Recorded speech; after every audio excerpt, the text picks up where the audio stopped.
So we're finally on. People can see us. We are fashionably late to our own online event, but better late than never. So it should now be on the Historians on Tap Facebook page. If you're not watching on that one or the Loudoun Museums, they should all be up and running in just a second.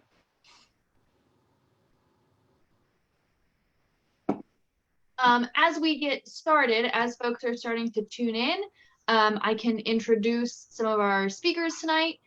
So of course, I'm Anne-Marie Paquette, Director of Education with the Mosby Heritage Area Association. We have with us also from the Mosby Heritage Area Association, Travis Shaw, our Public Programs Coordinator. We also have the Director of the Loudoun Museum, Dr. Joe Rizzo, in his house. We're all in separate houses. And we also have a special guest tonight, Dana Shoaf, who is with Civil War Times. Hey, everybody. And has been showing off some of his artifacts that he has here in his office. So we've been having a great show and tell. But tonight, of course, our main topic is 1861 hit wonders. Joe, I don't know if you've got it. Do you have Come On Eileen lined up? I forget to do that. I have that song lined up.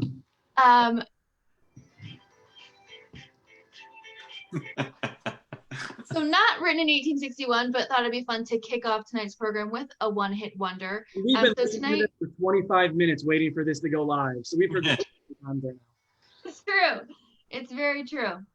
So tonight we're going to be talking about some unique incidents that happened in 1861, some which were kind of a flash in the pan, what we might think of as a one-hit wonder kind of a thing, other things which had long-reaching consequences. Of course, 1861 being the beginning of the Civil War, a lot of our stories are going to be, along those lines. But there should be fun stuff here tonight. Whether you're a Civil War buff or just bored at home and looking for a drinking buddy, we are here for you. And I guess, do we want to go ahead and say what we're drinking tonight? Yeah, I should say what we're going to talk about too. Yeah, okay. So let's go in order. Travis, why don't you go first? Sure. As Anne-Marie said, I'm Travis Shaw with the Mosby Heritage Area Association. And tonight I'm going to be talking a little bit about a naval topic in 1861, and specifically Confederate attempts to blockade the Potomac River.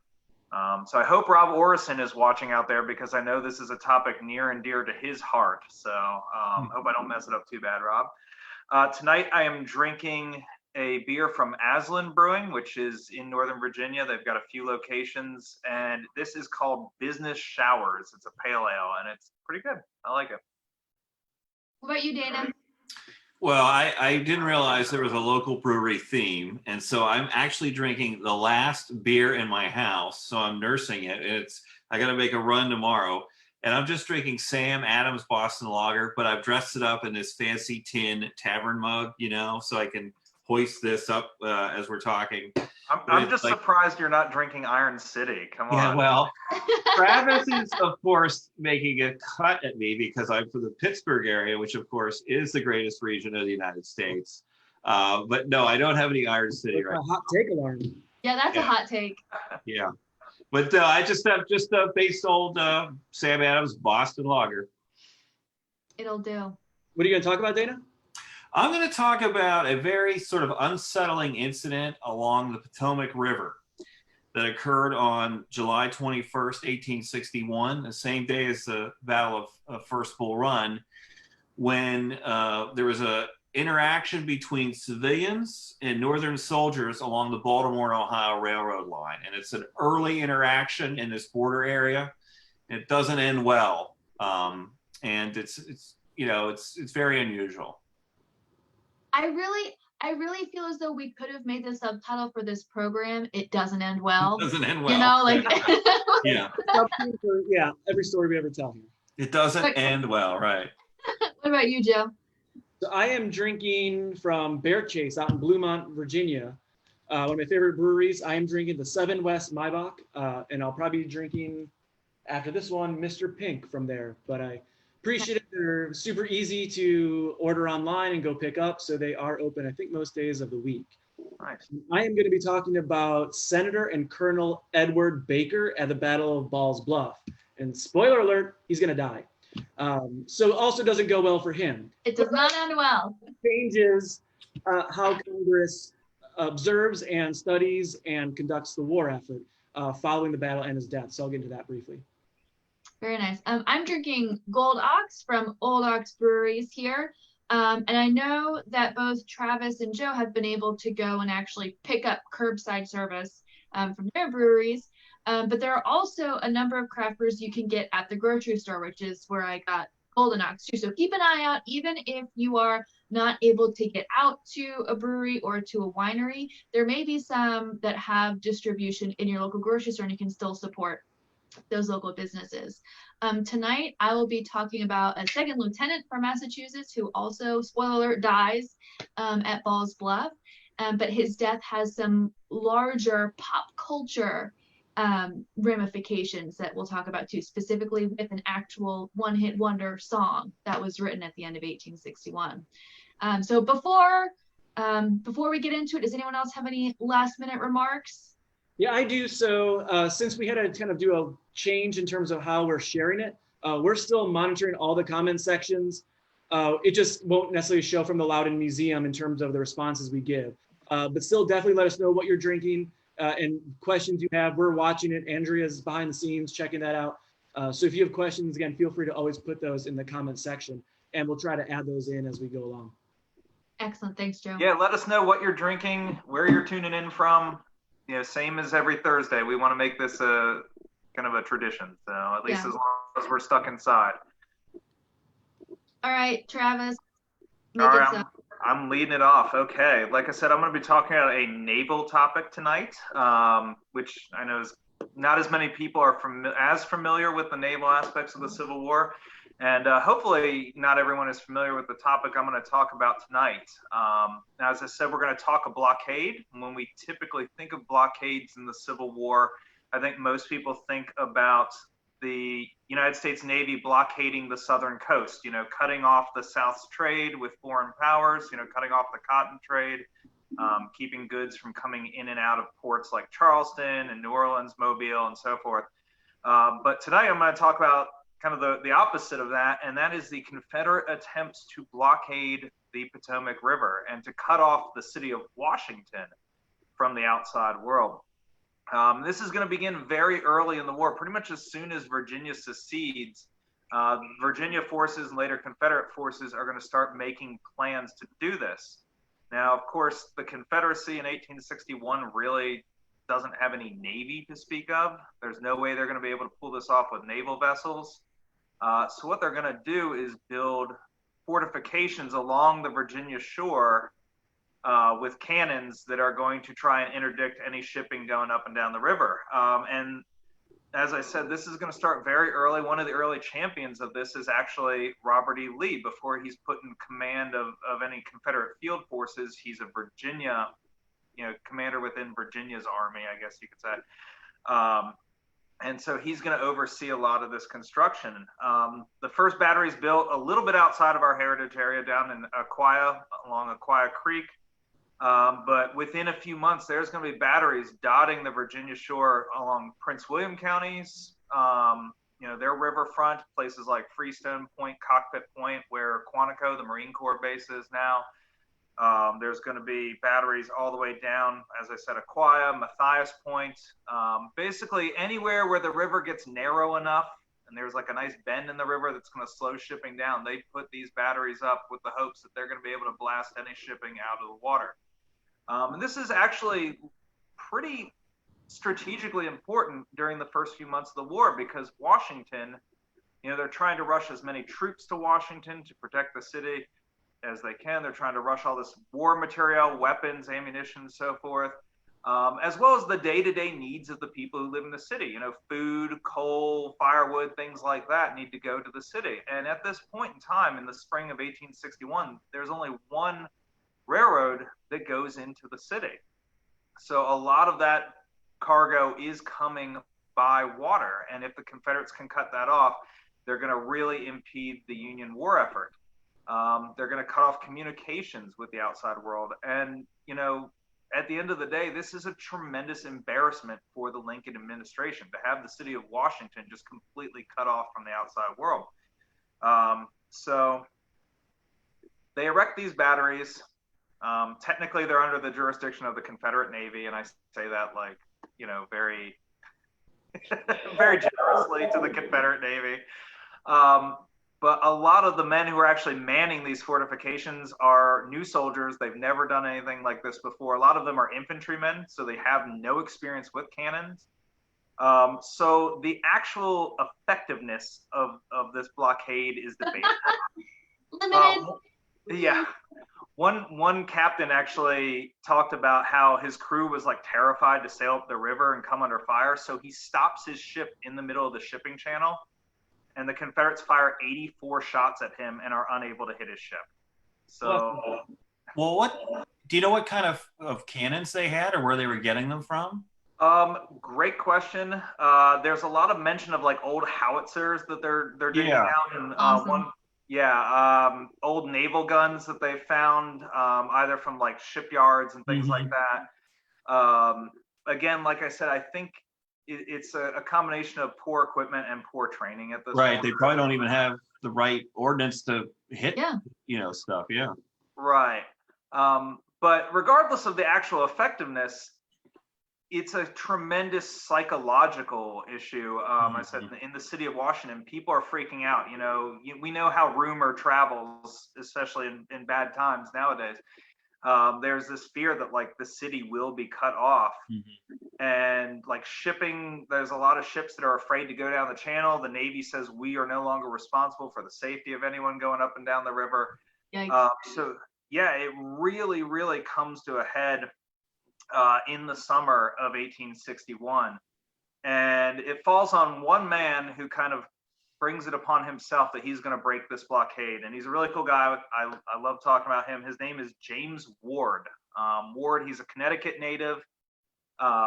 He's got over 40 years of Navy experience. He's, fought slave traders in West Africa. He's fought pirates down in the Caribbean. He's fought in the Mexican War.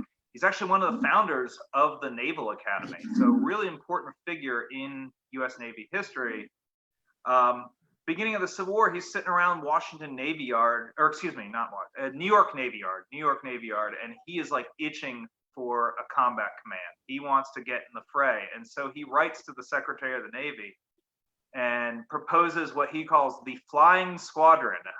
This is like a quick moving strike force that he's going to create that is going to lift the blockade of the Potomac River. So he collects every ship he can. Essentially, they start impressing civilian vessels. His flagship, the Thomas Freeborn, is actually a tug, a New York Harbor tug that they slapped some 32-pounder cannons on.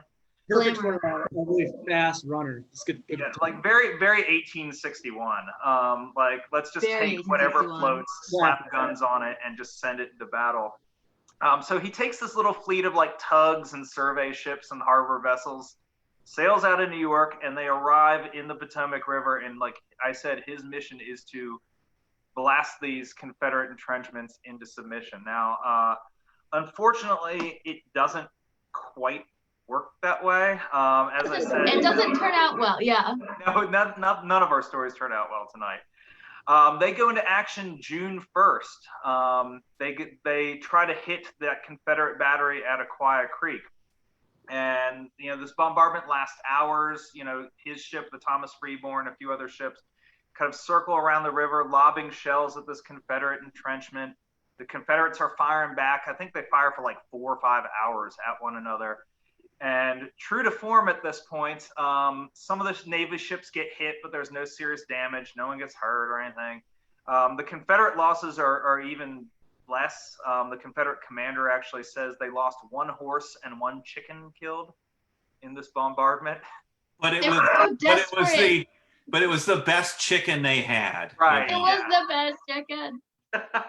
I should mention that a lot of the Confederates involved in this action were Texans, part of Hood's command, who would later go on as like having the reputation of some of the best fighters in the Confederate Army. But it's not a very auspicious beginning for them, or at least, they're better infantrymen than artillerists. Well, they had to fight better after that. I mean, they lost their chicken. They lost their chicken. It's all in revenge. Yeah, right.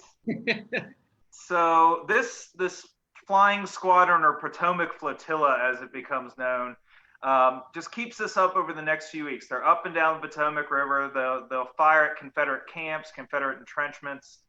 On June 27th, 1861, they make a concerted attack on the Confederate battery at Matthias Point. And if you pull up a map, Matthias Point is right where the Potomac River makes like this real acute angle. It's like almost a 270-degree angle. So any ships passing through there have to slow. And so this is like the major bottleneck. If he can take out this entrenchment, this fortification, the river should be clear. So they send Marines and sailors ashore to destroy these entrenchments. They run into Confederate infantry. They're chased back to their ships. And as they're being chased back ashore, they come under heavy Confederate small arms fire. Lots of rifle fire, some artillery fire. And they're looking at their fleet off in the river, wondering why they aren't firing back, why they're not getting any covering fire. And as it turns out, very early in the action, Commander Ward, the guy who'd put this whole flotilla together, he's actually personally sighting the 32-pounder. He's laying along the gun, aiming it at the Confederates, and he's hit in the stomach with a Confederate rifle ball. Oh. And so he actually is laying there on the deck, gut shot, bleeding out. That's not going to end well. No, and everybody basically like panics and is like looking after him instead of returning fire against the Confederates.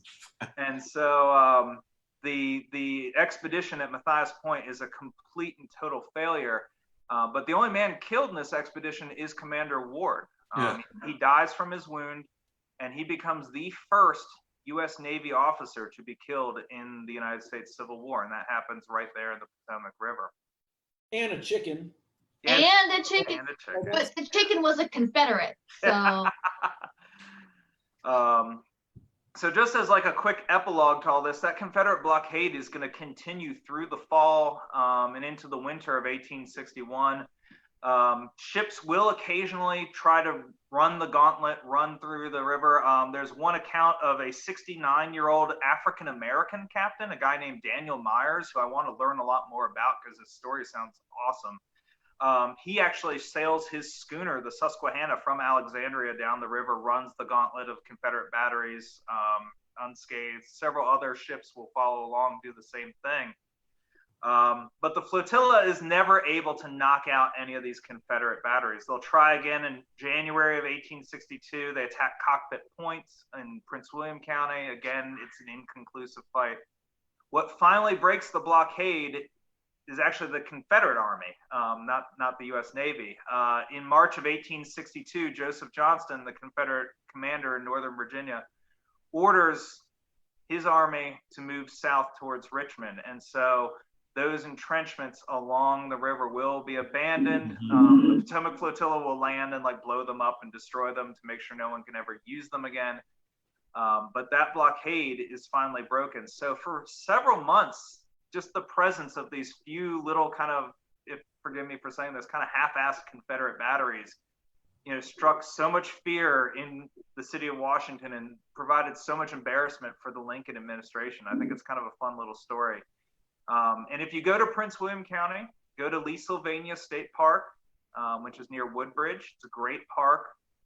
And you can actually go and visit the Confederate battery that's there. The entrenchments are still there. They have some cannons set up to show how they operated. But it's a really cool little site, kind of a forgotten piece of our local Civil War history. All right, Travis, maybe Dana. Hey, Drew. Drew Gerber's got a question. Hey. Yes, there is a Civil War trail sign at that site. There is. Drew wants to know, what is the preferred service charge for a 3-inch ordnance rifle when targeting at 700 yards? Oh, that's a Dana question. That's a Drew trying to show off question, and of course, I don't have that answer at hand. I don't have 2.5 pounds of powder. Obviously. I believe it. Sure. There you go. I think the answer is to get Drew in on one of these things and ask him a really specific, difficult question. What's the average time for installing a Civil War trail sign in the rain?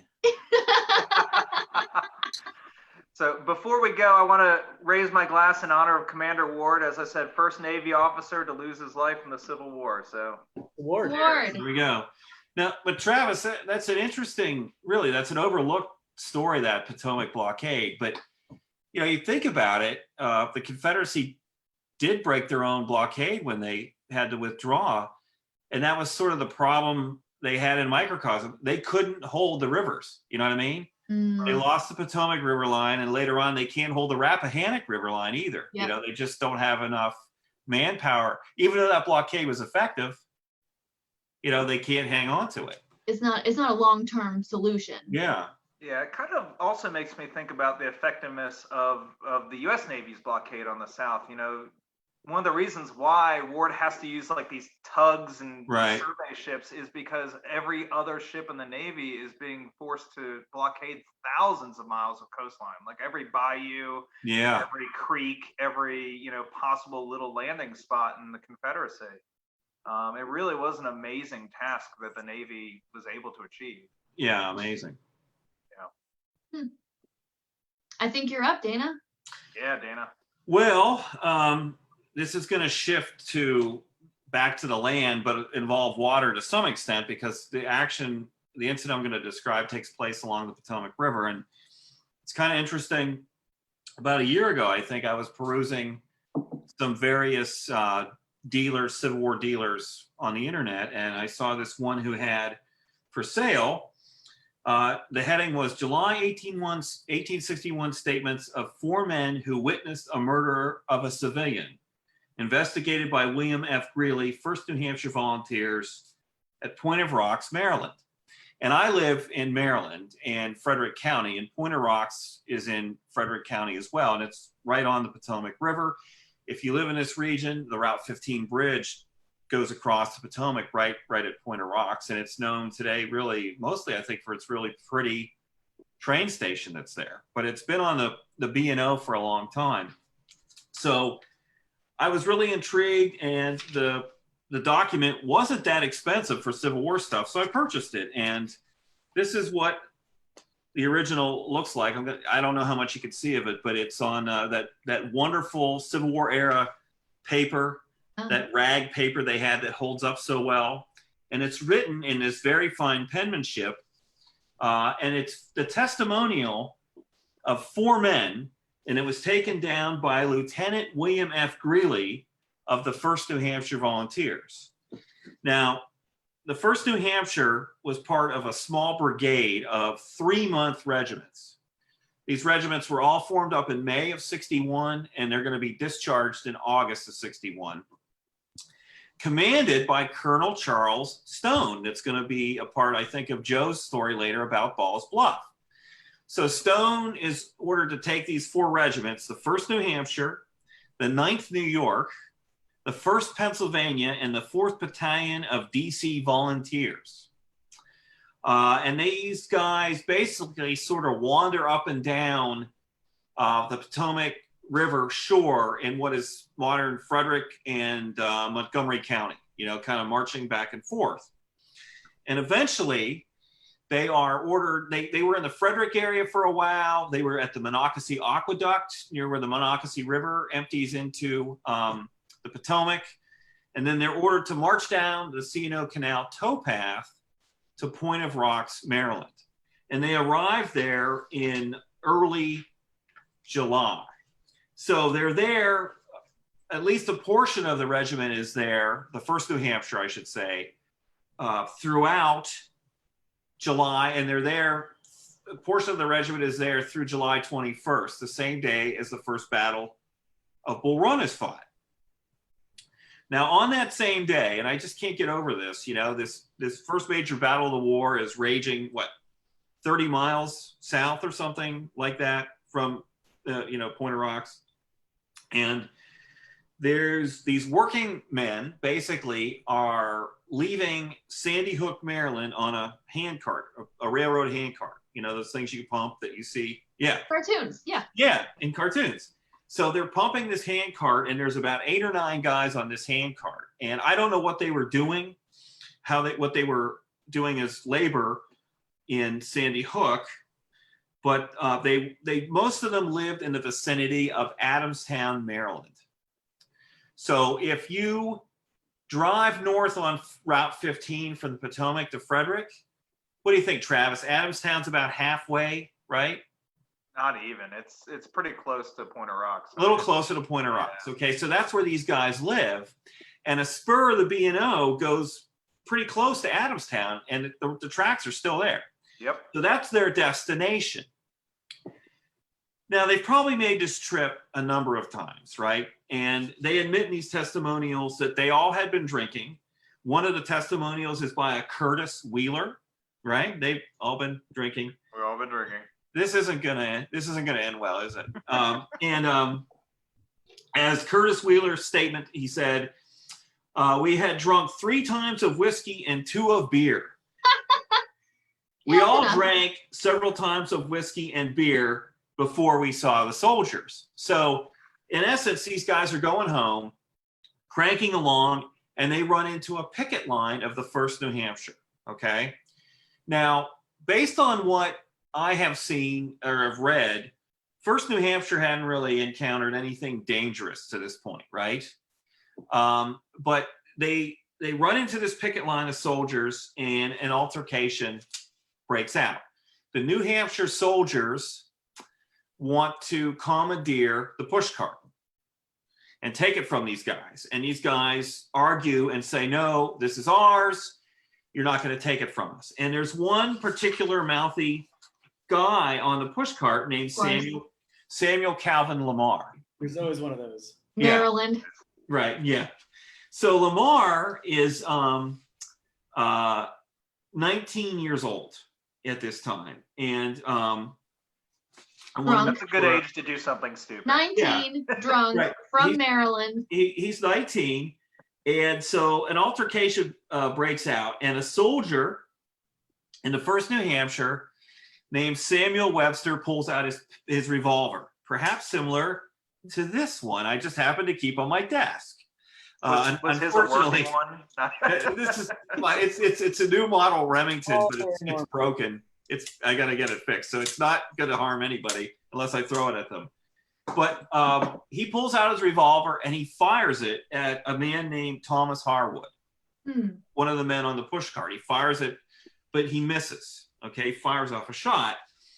Things calm down a little bit, and and then the altercation picks back up, and Lamar is on the pushcart at this time, and he says, "Shoot and be damned." Webster threatens to shoot him. Samuel Webster, the New Hampshirean, and Lamar says, "Shoot and be damned.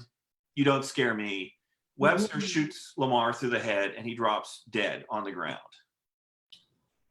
That would do it. One shot, and that would do it. And Lamar is dead. So, of course, when this happens, the lieutenant commanding the picket line, named William Greely, who I mentioned, rushes over there, places Webster under arrest, and then he's going to sit down and take the affidavits of 4 men that were on the pushcart. And I won't. They're all 2 4 drunk men on the pushcart. They're basically. Let's not forget multiple bottles of whiskey here. Right. So he said, he takes the testimony of these 4 guys, and I'll read you just a portion of one by John P. Crown of Adamstown, okay? And he says, I'll just pick up here. The soldier then fired, and Lamar fell on the left side of the car. I then said that we must take the car down to camp and get a surgeon, meaning the pushcart. When the soldier said, "Let the son of a bitch die." Whoa. Ouch. I shot him because he did not obey my orders. Previous to the shooting, Lamar, the soldier, had also shot and fired at a man named Thomas Harwood and missed him.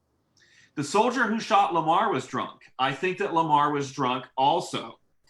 So, this is sort of a common refrain.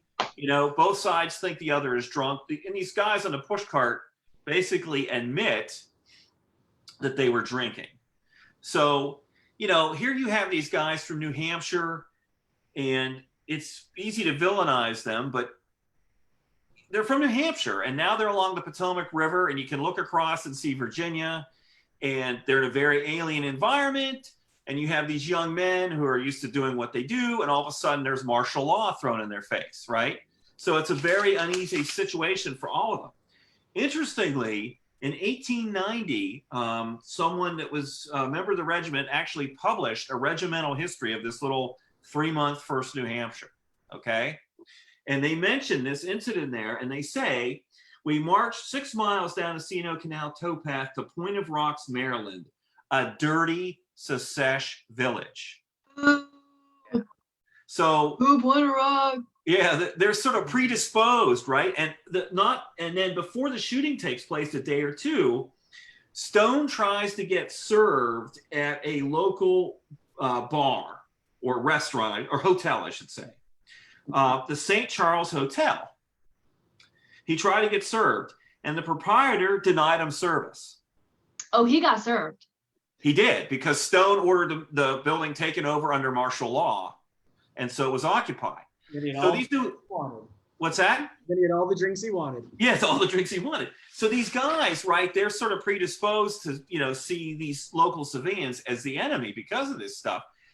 And then there's this pushcart incident, and they mention it in this regimental history. Here occurred the unfortunate conflict, the only one of the kind during the campaign, in which a young rebel was killed by a pistol shot fired by a soldier named Webster. They call him a rebel. Yeah. He wasn't a rebel, right? If you just read this, you'd think, oh, a rebel. He's a 19-year-old kid on a pushcart. He didn't belong to any army. And so Webster is arrested. He's held in Frederick.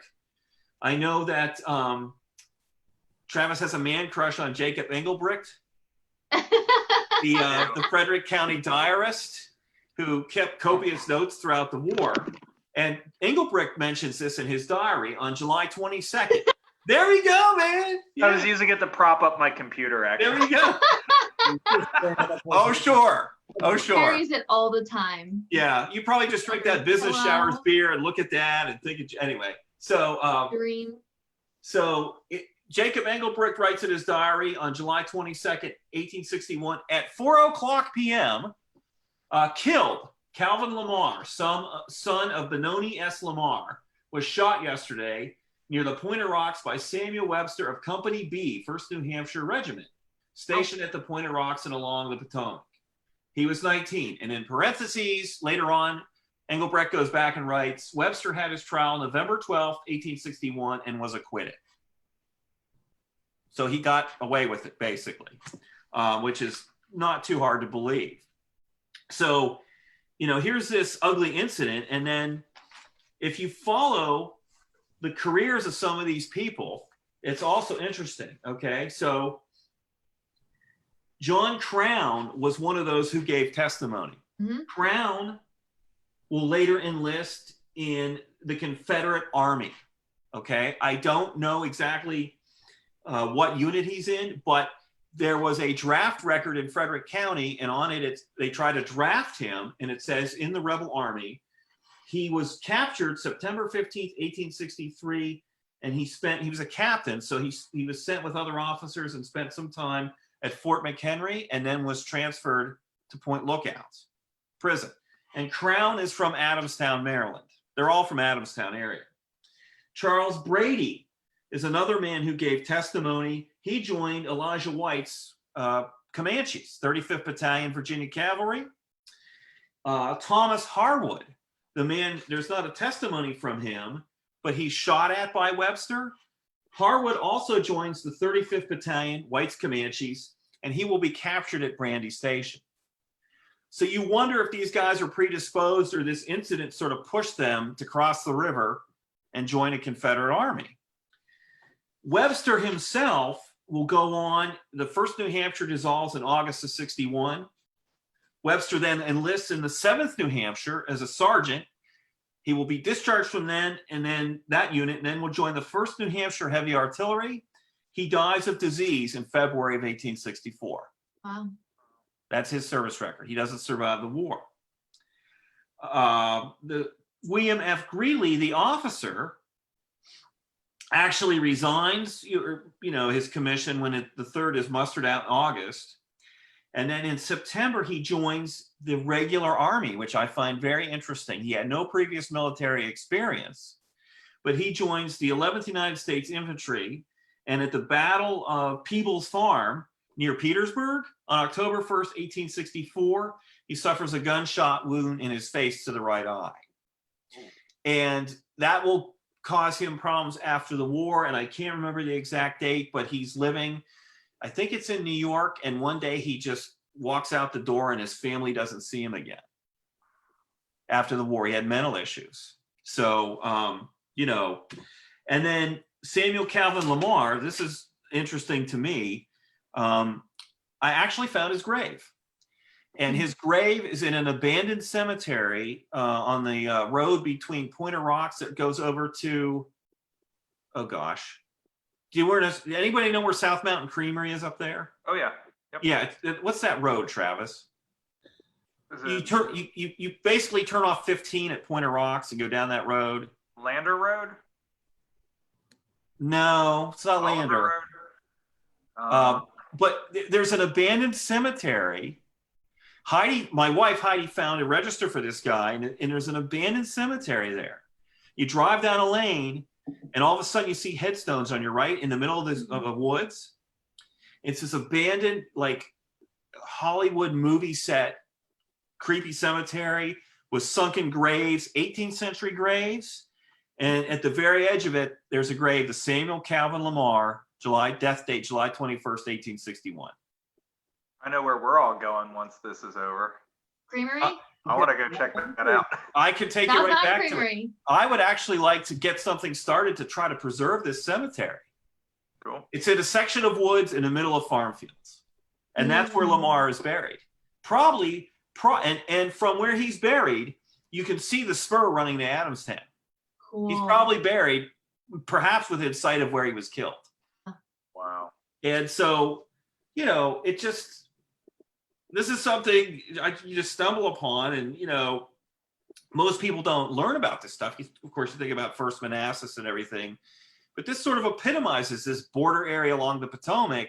Issues issues like this occur all the way through the war, raids back and forth, and, it's almost, a Vietnam-esque kind of scenario, right?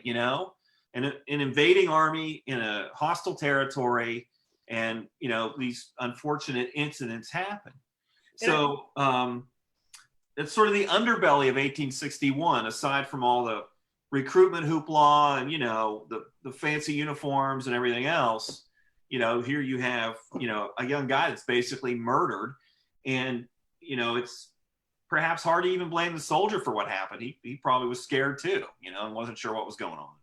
Yeah, and you make a good point where when people think the Civil War, they typically break it down by the battles. Right. Yes. Manassas, Second Manassas, Peninsula Campaign. Like, there are months and months and months between a lot of these battles. And that's really where the true story is, especially like where most of us live in Northern Virginia or on the Potomac area.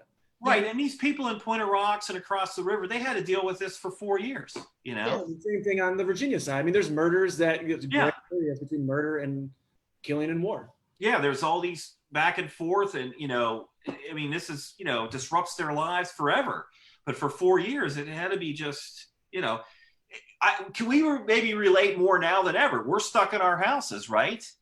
We're afraid to go out because there's an unseen enemy out there. But you can imagine if you're pro-Confederate person in Pointer Rocks and it's under Union martial law, right? You might be fearful when you leave your house. Or a pro-Union person in Lovettsville under Confederate martial law. Right. Exactly. Right. Yeah. Right. Yeah. Or a teenager just trying to drink some whiskey on a rail cart. Yeah, I know. And, that's kind of what this boils down to, right? A young kid had too much to drink and got himself killed, Dana, do you know how old Webster was? I was wondering the same thing. Yeah. I do know, I did know, I should say. If I've got some notes here I could flip through. He's not a very old person, okay? That's what I was gonna guess, is that this was basically a peer situation, I don't know if I've got his service record here or not, but he's not like some old guy. He's in his 20s. I may not have it right handy, but I do remember he's not very old at all. Yeah. I think he's early 20s. That's a really great story too, because that whole area of Point of Rocks and Adamstown is really kind of at the fault line in Maryland that you see kind of where pro-Southern sympathies kind of start to give way to pro-Union sympathies. Yeah. Because you look at a town like Brunswick that's just a few miles west, and that is like hardcore pro-Union. You look, the city of Frederick generally is like more pro-Union. Well, any place north and west is, but yes. Adamstown, a lot of whites, Comanches come out of there, Point of Rocks. Well, and White himself was from Poolesville. Right. He wasn't from Loudoun County. He's Good a Maryland boy. So the idea that his neighbors or folks from that community would have joined the Confederacy, I think that makes sense. Yeah. I should have maybe just briefly. Elijah White is, if folks don't know, he's sort of like a minor Mosby, I guess you would call him, that has a band of raiders that maraud around northern Loudoun County, and they're at points attached and detached from the Army of Northern Virginia. They fought with the Army of Northern Virginia at Brandy Station, but often they were detached on their own. And I've read other soldiers' diaries about when they move through this area that they worry about Elijah White. Yeah. And he's buried in Leesburg.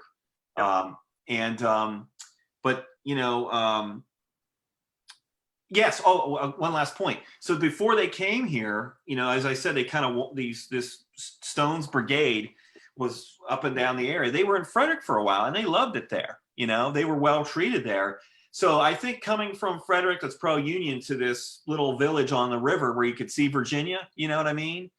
I think they feel like it's an entirely different atmosphere, and it's hostile, and they're not among friends anymore, and they're going to be a lot more on guard. Yeah, it's amazing how much of a difference just a few miles here and there can make. Right. That's a really good point. Like the difference between Leesburg and Waterford during the war is tremendous. Because Waterford's very, very pro-Union, correct? Very. Quaker town. Yeah. Well, I'm glad that Stone was involved in that story, because Stone, of course, plays a very big part, in Joe's tale that won't end well. Yeah, and the story I wanted to tell is not about Stone, but he's involved, and it doesn't end well for him at the end of this. But I wanted to focus on Edward Baker. And when I moved to the area, I live near Balls Bluff. It's in Loudoun County. I wanted to get to know this somewhat smaller battle in comparison to some of the other large ones. And so out to me with Baker's, I always like to look at political ramifications of war. So this story, what happens with him, definitely fits within that. He's got an interesting life the more you look into it, and you keep reading that he was good friends with Lincoln. And whenever I hear that, I'm always like, okay, is this someone who Lincoln's hand, and then all of a sudden it's sensationalized? Next thing you know, people are saying they're best friends. This one holds true. They are really close friends. And even though he's coming from technically a senator from Oregon, they do know each other going back to Illinois when they were both lawyers coming up in the 1830s and 1840s. And they're up and coming lawyers. They're both getting politically involved with the Whig Party. And they actually compete for the Whig nomination for the House of Representatives in the 1840s, which Baker beats Lincoln. And Baker's almost like a Carmen Sandiego. This guy's everywhere. He's in different countries, in different parts of the cut, it's crazy. So he starts in Illinois. He's in the House of Representatives, but then he differs from Lincoln in several ways. One of them is on views of the Mexican War. Baker resigns his seat, fights in the Mexican War, like a lot of politicians do, comes back to show support for the war by wearing his uniform, and tries to generate more support again for the war effort. After the war, he once again is in the House of Representatives, but then in the early 1850s, Baker sought profit in California, like a lot of people do. He starts a profitable law firm there. And he tries to get involved in national politics, particularly leaning Republican once the Republican Party becomes more prominent on the national scene. But he can't really find a clear path to get into national politics in California. So when Oregon becomes a state in 1859, people within the Republican Party in Oregon basically say, hey, come here, you can be a senator, essentially, as a way to limit the power of the Democratic Party in the new state. So he moves to Oregon, becomes a senator, and quickly leaves the state to go back to the East Coast to represent them. And he stays friends with Lincoln for 10 years plus. And when Abraham Lincoln wins the nomination for his inauguration, Baker's with him in the carriage. I wasn't planning on saying this, but side story, the security for that is Charles Stone. And Baker, I think, introduces even Lincoln for the inauguration. And they stay close. Lincoln's son, Eddie, is named for Edward Baker. Eddie dies at an early age, but Lincoln's even naming a son after him. And when the war is beginning, Baker wants, once again, to be involved militarily. And he wants to show that California, again, he's a representative now of Oregon, but that California and the West Coast is supporting the Union war effort. So he's advocating, what's your cat's name? This is Fiona. Oh, I thought maybe it was named Edward Baker. Not Edward Baker. But Baker wants to show support for the war on the West Coast. So he pitches this idea. He wants to form a California regiment, and he wants to be an officer in it. He wants Lincoln to give him a commission. Because of some technicality, for one, he's not ever put in Lincoln's cabinet because they need to hold his seat in the Senate. He's a Republican in the Senate. They know that if he resigns that seat, it's going to go to a Democrat. So he never resigns his seat as a senator, and he is commissioned as a colonel for what's going to, at least in the early stages, become known as the California Regiment. Mm-hmm. However, there's not a whole lot of Californians in it. It's raised in Philadelphia. So there's a lot of Pennsylvanians within this. They'll eventually become known as the 71st Pennsylvania. I know Travis has a soft spot for the 71st. 72nd is really my jam. Oh, okay. Please.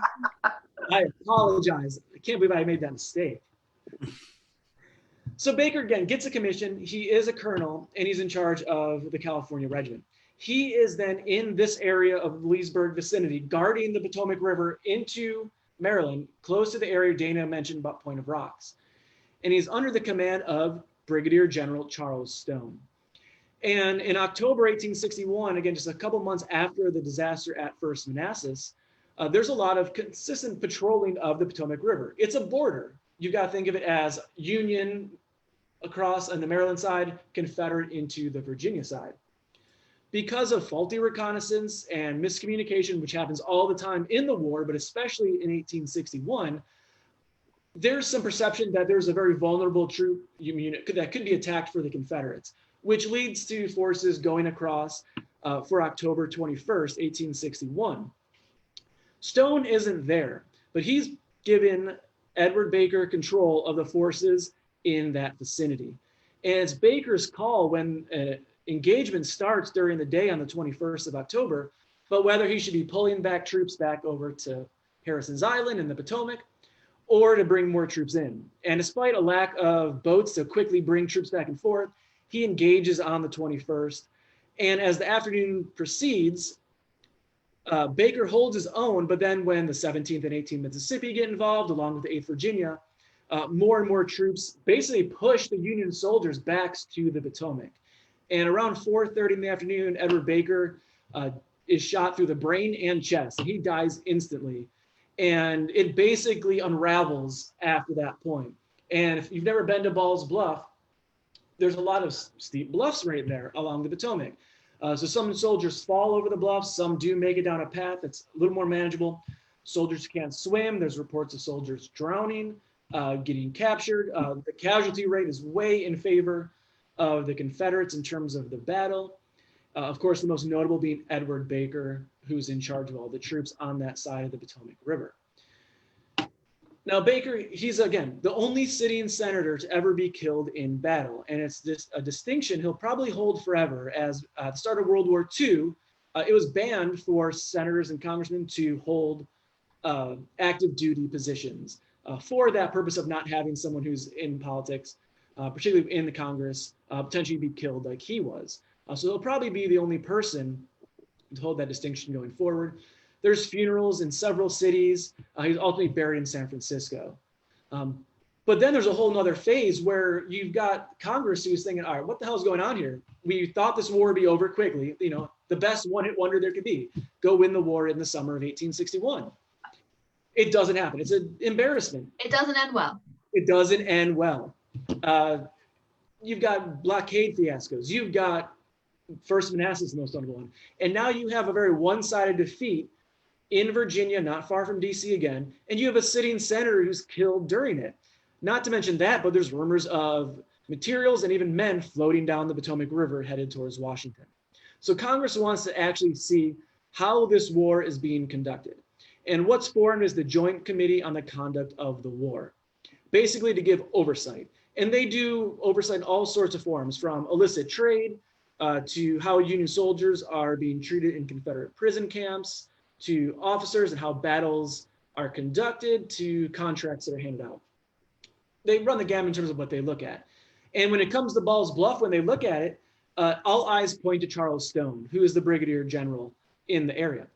And after supposedly secret meetings that happen, even though they always get leaked, there's interviews that take place. And Charles Stone says, hey, I gave authority to Colonel Baker. He's the one who's in control of whether they're going across the Potomac, they're going to stay engaged or retreat. Now, you never want to be the person who's blaming the dead guy. And that is, there's a lot of examples of that during the war where people basically get saved through their death in terms of scrutiny. And the Joint Committee of the War is bipartisan, but there is more representation for Republicans and Democrats on it. So they do view this, even though George McClellan agrees with Charles Stone that Baker was at fault, the Joint Committee finds the fault being with Stone. And they actually arrest him and they send him to a prison meant for Confederate sympathizers. And he's there for 6 months before he's eventually released. And then he is back in the Army, demoted, and then he resigns, I think in 1864. I can't remember the exact time he resigns though. And if there's one thing that the Joint Committee, a really wrongdoing, it's hard to find someone who's mistreated more than Charles Stone in this regard. Of course, so there are several others. But when it comes to the Joint Committee, I think they basically just get dismissed as being a nuisance for the war effort. And it's fascinating looking at the ebbs and flows about how they're remembered since the war concludes. And when you look at people like Charles Stone and Fitz John Porter, among others, it's easy to say, well, these are just partisan people. I'll be curious to hear if you guys have any opinions on this. I honestly give them a pass, though, in terms of as a committee for what they do during the war. They're not simply partisan. Again, they do have significant Democratic representation. They are a thorn in Lincoln's side. Obviously, Lincoln's a Republican. And you can criticize them for the severity with which they think this war needs to be fought harder in terms of when they want to do so, but I think they're on the ball in some ways too, at least in the sense, not just a partisan hack committee that gets completely dismissed for their significance during the war, which they do stay in operation. I think they have 272 different things that they look at in interviews throughout the war, all the way up to 1865. What do you think, Dana? Is that a hot take here? What literature is there on the Joint Committee? Has anybody done a good study of their actions? And I don't think so, right? I haven't seen one that's holistic, throughout the war. There are plenty of Beyond Lincoln's Shoulder, which looks at the Joint Committee on the Conduct of the War. And I think that's the most recent one. And in the 1950s and 60s, you see basically an apology tour for the radical Republicans, basically saying that they are on the same page and reformers. Of course, in the early 1900s, at the height of Birth of a Nation kind of movies, and they're hammering them as just ridiculous, insane radical Republicans. It seems to me there's common ground, though. While there's obviously miscarriages of justice that they do, I don't want those instances to cloud as a whole what they're trying to do, and how someone like Benjamin Wade, who's a pretty tough Republican from Ohio, right, that's true, going to be conducted. They're not just Republicans. They're also on the ball in terms of slavery and a harder war. And people say, well, they're critical of George McClellan. Hell, half the people who know about the Civil War are easily critical of George McClellan. Do you think that the specter of that Joint Committee, though, hampered Union military operations, even if in fact they were more non-partial than you say?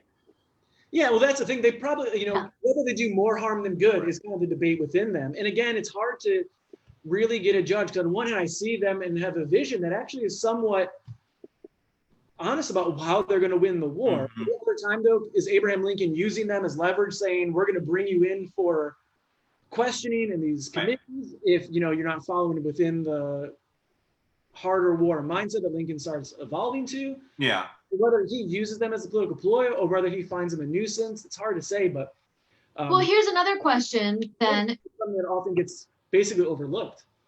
I've got this is a hypothetical. Would the committee have been formed if Baker hadn't died? Not like Utah and recover, but like imagine, would there have been an excuse, some other tinder that would have inspired the creation of this committee? Or was it really, it's 1861, no one knows what's happening, and so there's this reaction? I think there was something else would have happened. Yeah, There's just too many inexperienced officers who were politicians, who were noteworthy before the war. Yeah. There's too much potential for grievous mistakes like this to happen. Something else was going to go wrong. Yeah, something high profile was going to happen. Yeah. That would initiate this like increased oversight of Lincoln, especially because there's all this talk about Lincoln taking extraordinary power, Right, that Congress would have acted in some way to check it regardless of Baker, but Baker was a very convenient, that sounds callous, but was a useful catalyst for that. I mean, the Battle of Ball's Bluff is a bad enough debacle, Edward Baker aside, Yes. to have Right. that disparity in casualties, to have it so close to Washington, to have, as Joe said, like bodies and stuff floating washing down the ashore. river. right. Like, this was not a situation that Congress was going to ignore. Well, It's not that their shoes here. I mean, they are 35 miles from these embarrassments, and they mandate to look over this war. I can't really blame them for thinking we need to figure out what is going on with these officers who No. are Absolutely. public Right. disasters. Right. And yeah, and yeah, I mean, it occurs, of course, as you all know. There's sort of a void of activity, right? And everybody's waiting, and everyone in the North, after First Manassas was considered a defeat, and then there's this debacle. It's a lightning rod. And I mean, to bring it back into context with what I talked about earlier this evening, this is October of 61 is the height of this kind of blockade fear of Washington. So, I mean, there's so much weighing on everyone's minds in that city. Yeah. That's a really good point. Not to take it in a vacuum and look at it Of in course. the entire, right, mindset.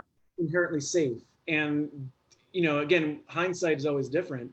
So in their mindset with what they've seen, I feel like there's definitely going to be a joint committee in some sorts, not just because of Baker. And Drew brought up a question about, I think it's World War II, where I don't think it's Congress, Drew, that makes that call. I think it's the Army that mandates that you can't be a sitting congressman and serve in active duty. Obviously, there's people in reserves that are active duty still today. But I believe in the early stages of World War II, it's the military, not the Congress. I'll look into it, though, and get back to you on that. But I'm pretty sure the military didn't want probably the political distraction of having congressmen serving in active duty while also serving chairs.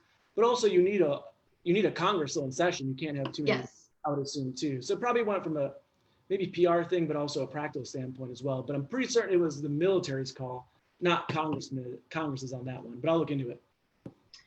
So while we're talking about, kind of a holistic look about what's going on here in 1861, it's a perfect branch since we just talked about Ball's Bluff. We talked about this fear that's going on in Washington. We talked about bodies floating down the river. Well, one of those bodies just happened to be a second lieutenant from Worcester, Massachusetts, by the name of William Grout, known as Willie Grout.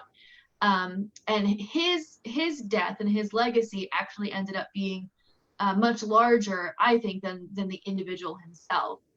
So Willie Grout was from Massachusetts. He was the only son, but he had 3 sisters. He was kind of the, a little bit the star of the family, as you can imagine, an only son being he's the oldest.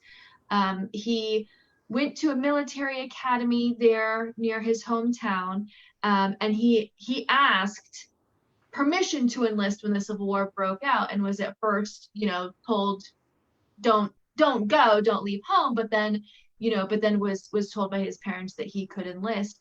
And between shipping out, between, you know, going to enlist and then shipping out, he practiced by sleeping on the floor of his room.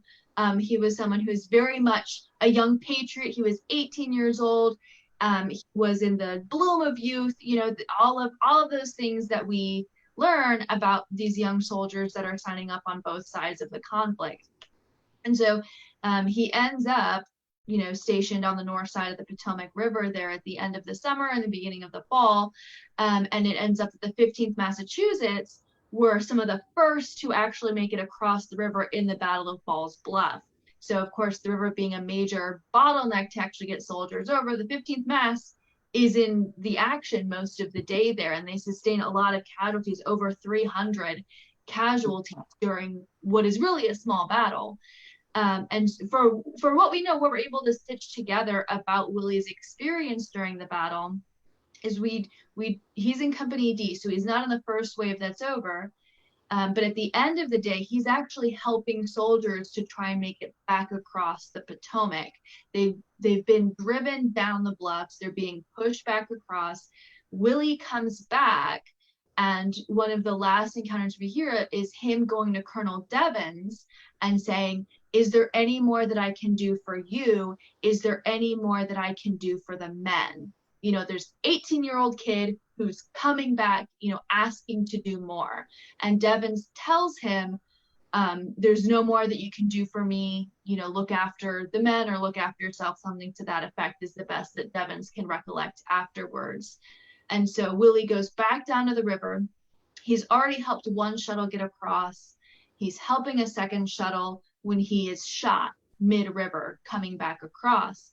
And he somehow manages to say to one of his comrades, "You tell everyone, you know, tell the rest of the men, I would have made it back across, except that I'm shot and now I have to sink," is what he says. Which is a lot to get out if you're drowning and have just been shot. But apparently he says these things and he dies, he drowns essentially, even though he's been shot.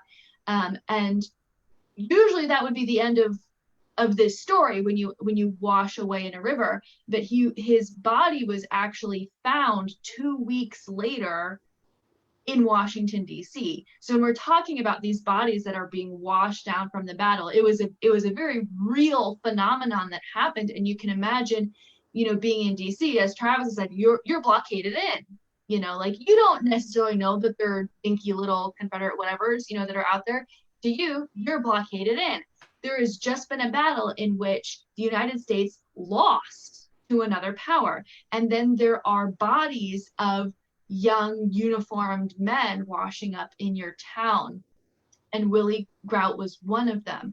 And they were able to identify him apparently by letters that were on his person, and also his name or his initials were stitched into his clothing. So he had a pretty big funeral procession back there in Massachusetts, in Worcester. Colonel Devens was present and said a few words, and he was interred in the local cemetery. But it caused a fanfare because this was one of their own, you know, that came home to them. And so you think 2 weeks after October 21st, so we're in early November by this point, a poet, a local resident of Worcester, goes to visit the family, goes to visit Mr. and Mrs. Grout, and he ends up writing a poem about Willie Grout and about his sacrifice, his patriotic sacrifice. And in 1895, when this poet, his name is Henry Stevenson Washburn, when he's writing kind of a collection of all his life's works, he names it, you know, The Vacant Chair and other poems, because the vacant chair is what he becomes best known for. And he gives this retrospective on who Willie Grout was. And he says that according to the family and everybody in the town, you know, he was well loved by his classmates, by the townspeople, by everyone else. He was a perfect image of manliness and would have been chosen as an artist's model, you know, is something that Washburn is saying. So he's really painting Willie Grout to not just be a neighborhood kid who went to war and died, but he's painting him to be this representative figure, you know, of innocence and youth and patriotism that goes and becomes a sacrifice for the war effort. And the vacant chair really takes on a life of its own. It's published for the first time November 16th of 1861, and it's just a poem at that point. It's published in broadsides, but within a few weeks, George Root, who's a composer, writes a tune, a melody to go with this poem, which is a pretty that's par for the course for popular culture music, popular music, parlor music of this time, is that a composer might take a familiar, a familiar poem, or work with a poet or a lyricist and come up with these, sheaves of music. And the vacant chair quickly is published in Chicago, Cincinnati, Boston, Richmond, Savannah, basically anywhere that has publishing, music publishing, is going to end up printing off the vacant chair. So by early 1862, and certainly by the fall, there are folios of this music and this poem that Washburn wrote in innumerable households, both in the North and in the South. And one of the things that's also interesting is the idea of the imagery of the vacant chair that becomes ubiquitous throughout the war. And so we can all imagine, the idea that there's this vacant chair. The family is all gathered around. Maybe it's a holiday, maybe it's every day, and it's Willie's chair that's empty, is the idea. But one thing that I discovered was 20 years before this, in 1840, there was a very popular song called The Old Armchair.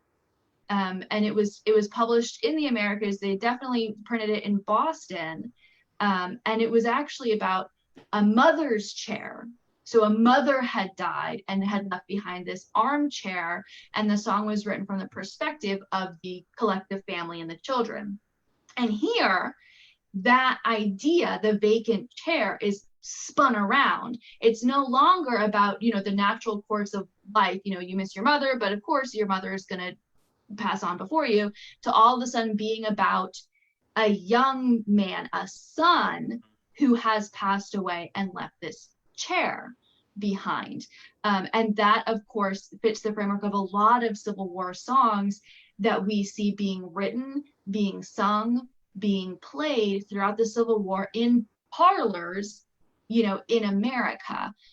These are songs that would be sung by family members, again, at gatherings, holidays, etc. So I thought that was pretty interesting. And we do have records of this song being sung in the South during the war too.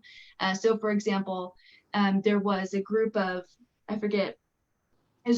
of North Carolinians, and they're in North Carolina, but away from home. And they are staying at this woman's house, and something that this battalion always does is they sing for their stay, right? They're going to sleep on the floor, but they're going to sing their hostess a song as some kind of thanks. And they choose to sing The Vacant Chair. Well, what they didn't know is that this poor woman's husband had just died. And so she's just losing it, through them singing this song, which I think is really telling that she knows this song. The men know this song enough to sing it, even though we're only a year and a half or so removed from the song being written in the first place. So the vacant chair really strikes a chord with people, regardless, of course, of whether they're North or South, or whether they knew Willie Grout or not. It becomes this really great symbol of, the youth and the sacrifice during the Civil War. Did they know, when it was used in the South, did they know the backstory, or was this just a song that popped up that they resonated with? I think it was mostly a song that popped up that they knew. George Root, who wrote the music for it, wrote many other very popular Civil War tunes. So the Battle Cry of Freedom was written by him, but also the Old Swanee, the folks down the river, the Old Swanee, that's a Southern plantation song. So he had written for minstrel shows before the war. So he was someone that would have been known as like a popular composer. It's interesting to note that in the South, Washburn's name, the person who actually wrote the poem, his name was left off or was written in as just initials. So that part of the story they were shuffling away. And of course, the only reference directly to Willie is that there's a line in the song that says how our brave Willie fell, Willie and fell, how yeah. he strove to carry the banner, etc. So all of those terms are loose enough to be used on either side, which I'm sure Washburn didn't intend, but it made it so this song could be sung and published, on either side of the border. Of course, with other songs published during the war, you actually see some of the lyrics change, whether it's north or south, but this song didn't seem to, be something they needed to do. I think you touched on something as well, Anne-Marie, because, how old was Willie? Willie was 18. Okay, so, infant mortality obviously claims a lot of young children during the Civil War era, and it had for decades previous to that, but after kids reach a certain age and they're sort of out of that childhood disease range, you think they're fairly safe, right? I don't know exactly what age it is, but, even if by the age of 10 or 12, you usually bank on your kid being you think, oh, thank God, he's made it through all that horror and we didn't lose him, right? And then, hundreds and hundreds of thousands of Americans lose their kids after they've made it through that terrible period, and they lose them in the war. So this song would have touched at a chord regardless, whatever side of the line you're on. Yeah, and and there's some of it that of course could be spoken to, even if your son was simply still away at war. There's still this idea that the chair is vacant. Even, the song goes on more to say that obviously this person gave their life, but this idea of a vacant chair is obvious to many, if not most families, throughout the country. Yeah, and especially, again, an only son who perhaps, the parents were hoping to have some later life security, that even the idea of a male, being productive professionally, that there's so much potential, being lost. Give us something to cheers. Oh, something to cheers. Let me think. Okay, so there's a tall tale associated with Ball's Bluff as well that cannot be corroborated, but is kind of an interesting thing. There is a woman named Juanita Velazquez who claims that she fought on the side of the Confederacy during the Battle of Ball's Bluff. And she's originally, I think, from Texas, and claims to have signed up for the war in Pensacola, and then to have somehow made it from there to Virginia, and was living in Leesburg before the Battle of Ball's Bluff, and ended up commanding a whole company that somehow didn't have any command to it during the battle. I know. So again, very tall tale. What? I don't know. But I thought at least we should toast to Willie Grout, Lamar, the other Stone, all these unfortunate casualties of 1861. Well, would you say your story ended well or not?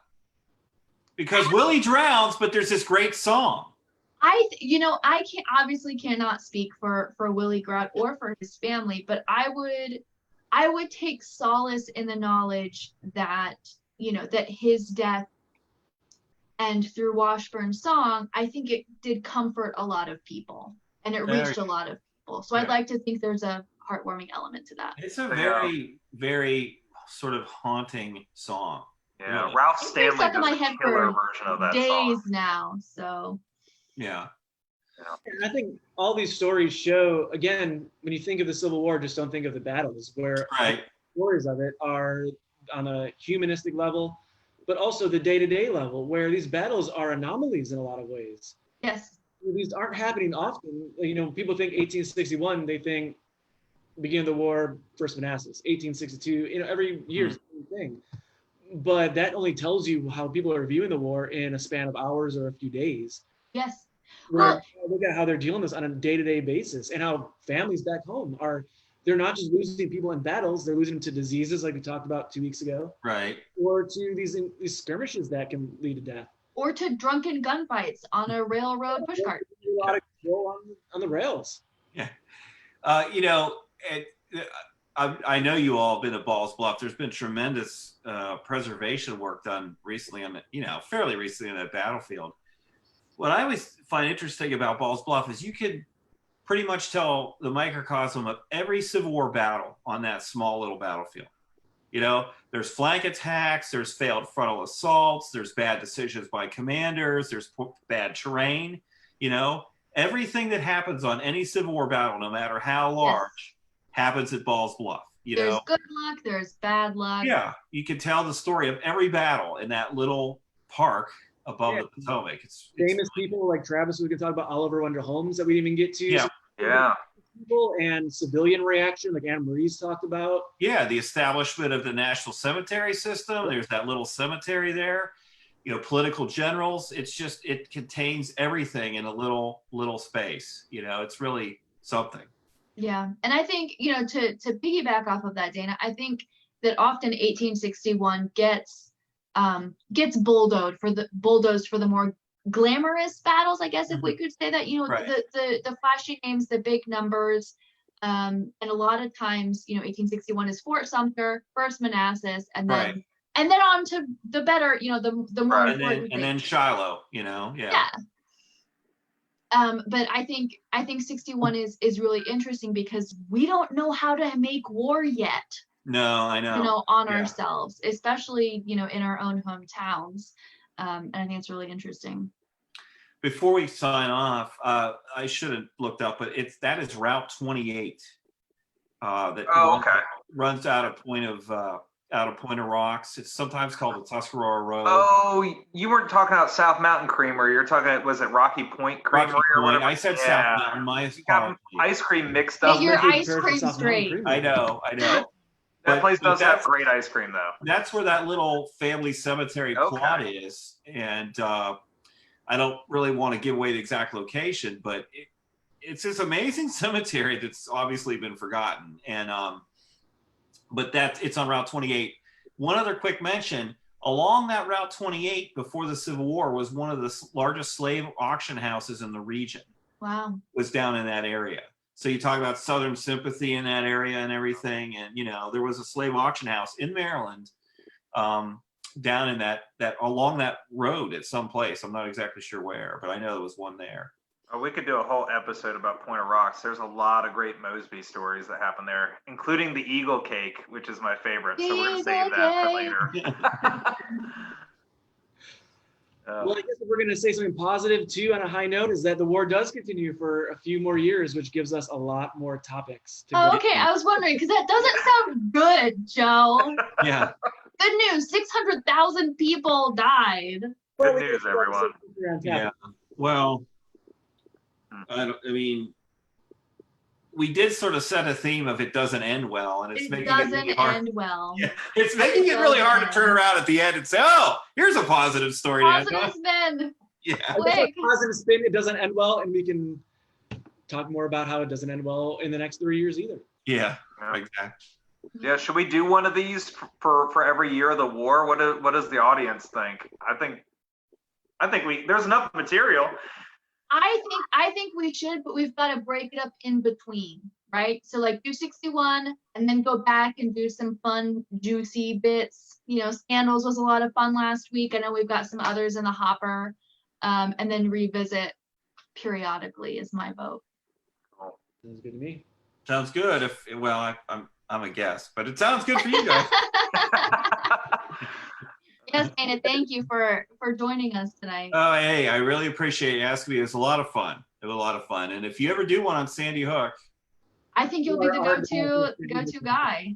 I think that would just be you and me talking back and forth for an hour, Dana. Well, it could be Sandy Hook, Harper's Ferry because there's so many oddball things. Oh my, yeah. Cannot wait.